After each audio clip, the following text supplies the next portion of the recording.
इस देश में चुनाव आयोग लगातार विवादों में घिरता जा रहा है। सोचिए, कुछ ऐसे खुलासे हो रहे हैं जो साफ साफ चुनाव आयोग पर सवाल खड़े कर रहे हैं। पहले महाराष्ट्र में लगभग 40 लाख नए वोटर आ गए थे, हरियाणा में इसी तरह से नए वोटर आ गए थे, दिल्ली में नए वोटर आ गए, और अब मध्य प्रदेश का खुलासा हो रहा है। कहा जा रहा है कि मध्य प्रदेश में भी लगभग 60 लाख नए वोटर आ गए थे। तो लोग सवाल पूछ रहे हैं कि क्या चुनाव आयोग खासकर शोषित, वंचित, दलित, पिछड़े, किसान, आदिवासी, अल्पसंख्यकों के वोटर लिस्ट से नाम गायब हो रहा है और फर्जी वोटर जोड़ा जा रहा है? ये बड़ा सवाल है और ये इस देश में क्यों नहीं संभव है। जिनकी सरकार हो और चुनाव आयोग उनके साथ मिल जाए तो क्या नहीं हो सकता है। हाँ, ये काम कोई दलित, पिछड़े, किसान, आदिवासी, अल्पसंख्यक प्रधानमंत्री या मुख्यमंत्री नहीं करवा सकता है। पूछिए क्यों। याद है, मनमोहन सिंह प्रधानमंत्री थे, अल्पसंख्यक समाज से थे, कांग्रेस की सरकार थी, पूरा का पूरा सीएजी उनके खिलाफ था। सीएजी ने ए राजा को जेल भिजवा दिया, कनी मोड़ी को जेल भिजवा दिया, कहते थे कोयला घोटाला हुआ है, टेलीकॉम घोटाला हुआ है, और कुछ नहीं साबित हुआ। विनोद राय जो सवर्ण था उसने माफी मांग ली। ये अरविंद केजरीवाल तमाम धरना पर था, उसमें सबसे बड़ी भूमिका टीबी की थी। टीबी का बस चलता तो मनमोहन सिंह को फांसी दे देते। उसके बाद याद कीजिए, लालू यादव मुख्यमंत्री थे। चुनाव आयोग और लालू यादव का झगड़ा किसी से छिपा नहीं है। तब टीएन शेषन को सबसे ईमानदार मुख्यमंत्री माना, चुनाव आयोग माना गया। क्या कर्म नहीं किया उन्होंने लालू यादव का। चुनाव आयोग चुनाव होते ही डीजीपी बदल देगा, एसपी, डीएम बदल देगा, थाना प्रभारी, एसएचओ तक बदल देता है, बीडीओ, सीओ, सबका ट्रांसफर। मायावती मुख्यमंत्री थी। चुनाव आयोग का झगड़ा और मायावती जी के सरकार के बीच विरोध की खबर किसी से छुपी हुई नहीं है, हाथी तक ढकवा दिया गया। सोचिए, इसी देश में जब मनमोहन सिंह की सरकार थी तो रोज सुप्रीम कोर्ट संज्ञान लेता था, तोता कहता था सीबीआई को। आज ईडी पर कोई सवाल नहीं है। और पिछले 11 साल में केंद्र सरकार और चुनाव आयोग के बीच आपने कोई झगड़ा सुना है? एक झगड़ा शुरू हुआ था लवासा का, उन्होंने पहले ही इस्तीफा दे दिया और उनका एक लेख छपा है अभी चुनाव आयोग का, जो दो चुनाव आयोग से पहले जो चुनाव आयोग थे जिनको मजबूरन समय से पहले इस्तीफा देना पड़ा, उन्होंने लेख लिखा है। आज तो पूर्व चीफ जस्टिस ऑफ इंडिया ने कहा है कि जिस तरह से वन नेशन वन इलेक्शन के नाम पर चुनाव आयोग को अधिकार दिया जा रहा है असीमित, वो बहुत ही खतरनाक है। ये डीवाई चंद्रचूड़ ने कहा है। पहले डीवाई चंद्रचूड़ ने, जैसे वो कमिटी में है, वो जो कमिटी बनी हुई है वन नेशन वन इलेक्शन का, डीवाई चंद्रचूड़ ने जैसे ही कहा कि इससे क्षेत्रीय पार्टी खत्म हो जाएगी, उनको घर खाली करने का नोटिस मिल गया। अब बेचारा क्या करते। लेकिन अब जो खबर है वो समझिए, चुनाव आयोग और नरेंद्र मोदी के बीच कोई तकरार की खबर आपने सुनी है? हाँ, चुनाव आयोग के साथ हमेशा से बीजेपी खड़ा रहा। पहले चुनाव आयोग की जो नियुक्ति थी उसमें सुप्रीम कोर्ट के जज थे, उसको संसद से खत्म कर दिया गया। अब नेता प्रतिपक्ष, गृह मंत्री और प्रधानमंत्री, मतलब सरकार जिसको चाहे।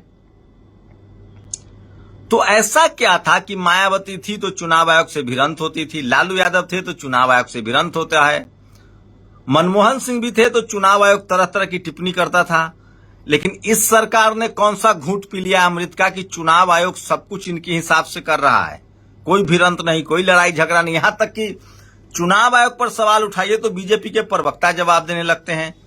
कई बार तो बीजेपी के आईटी सेल पहले ट्वीट कर देता है कि कहां चुनाव होने वाला है।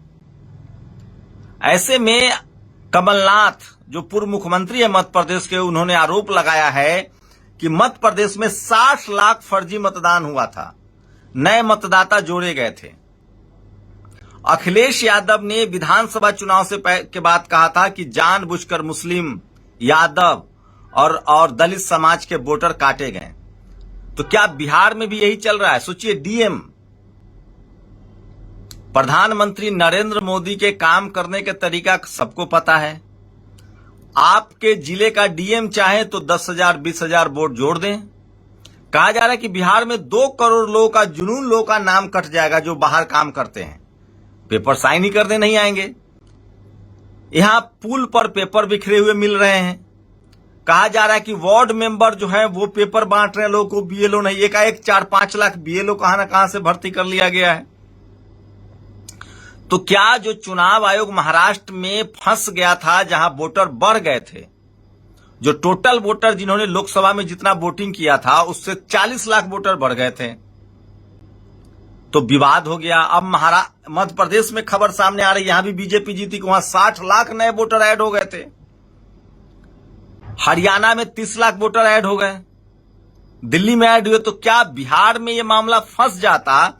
इसलिए कोशिश है कि जो जुनून वोटर है उनको हटा दिया जाए और कुछ नए नाम डाल दिए जाए, मतलब जितना डाला जाए उतना हटा दिया जाए।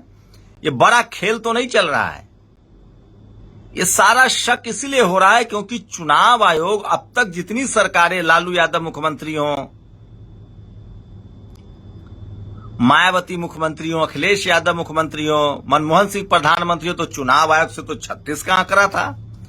यह सरकार कैसी चल रही जिसका income tax, ED, CBI, high court, supreme court सबसे अच्छे संबंध है?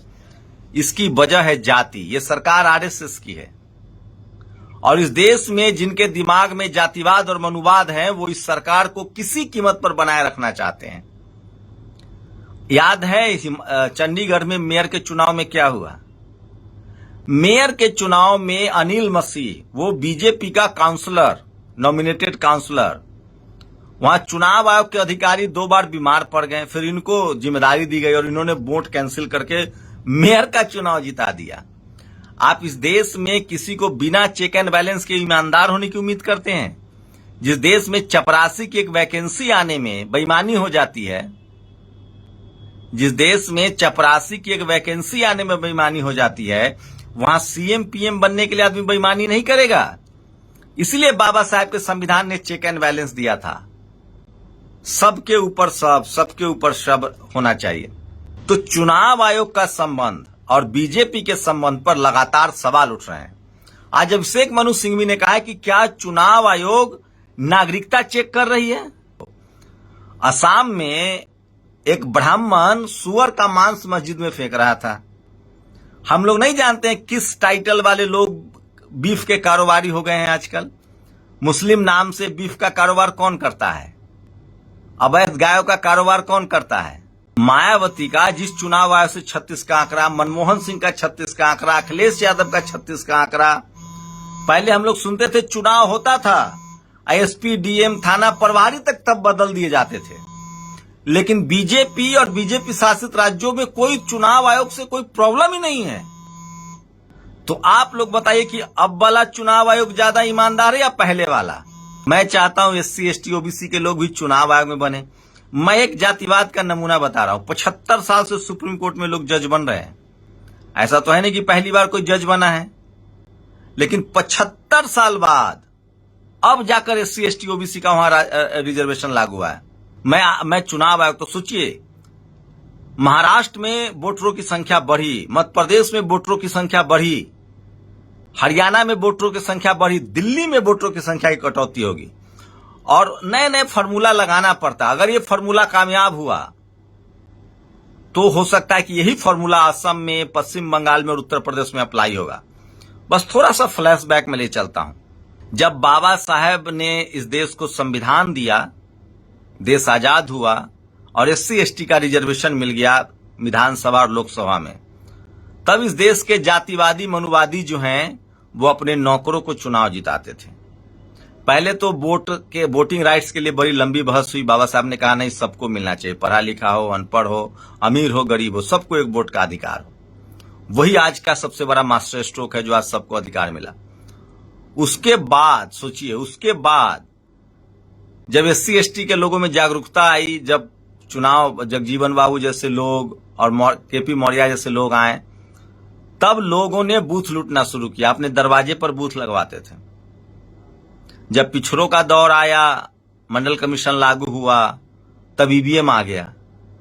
अब ईवीएम के बावजूद भी लोग वोट कर रहे हैं, तो सोचिए वोट में नाम घटा। तो मैं बस आप लोगों से एक सवाल कर रहा हूं कि मायावती से चुनाव आयोग का टकराव, अखिलेश यादव से चुनाव आयोग का टकराव, लालू यादव से चुनाव आयोग का टकराव, मनमोहन सिंह से चुनाव आयोग का टकराव, तब क्या सरकारें गलत थी और चुनाव आयोग सही था? और पिछले 11 साल में जब से नरेंद्र मोदी प्रधानमंत्री बने हैं तब से चुनाव आयोग और सरकार की भाषा एक है। मैं इसीलिए कह रहा हूं, इस देश में जब तक रिजर्वेशन लागू नहीं होगा, जब तक डाइवर्सिटी नहीं होगी, जब तक हर जाति धर्म के लोग हर बड़े पदों पर नहीं होंगे, तब तक बराबर का न्याय नहीं होगा। जैसे सुप्रीम कोर्ट में 75 साल बाद एक शेड्यूल कास्ट जज आते हैं और वो SC ST OBC का आरक्षण लागू कर देते हैं। तो सबसे बड़ी खबर है, सोचिए तो क्या चुनाव आयोग की नई पॉलिसी है, कई राज्यों में चुनाव बढ़े, कई राज्यों में 60 लाख 40 लाख 50 लाख, अब मध्य प्रदेश में भी 60 लाख वोटर बढ़ गए। 6 महीने में लोकसभा का चुनाव हुआ, कोई नाम नहीं कटा, 60 लाख बढ़ गया। बस बिहार में 2 करोड़ लोगों की संख्या कम जाएगी। मतलब महाराष्ट्र में 6 महीना में 60 लाख लोगों की संख्या बढ़ गई, मध्य प्रदेश में 60 लाख लोगों की संख्या बढ़ गई, हरियाणा में 30 लाख लोगों की संख्या बढ़ गई। अब बिहार में 2 करोड़ लोगों की संख्या घट जाएगी। तो आप लोग अपनी प्रतिक्रिया जरूर दीजिए। शुक्रिया। दस्तक की आपसे गुजारिश है कि अगर इसको बचाना चाहते हैं तो नेशनल दस्तक को सब्सक्राइब करने के लिए रेड कलर के सब्सक्राइब बटन को दबाएं, फिर बेल आइकन की घंटी दबाएं। नेशनल दस्तक को बचाने के लिए बहुत जरूरी है कि हर खबर को शेयर करें, लाइक करें, कमेंट जरूर करें।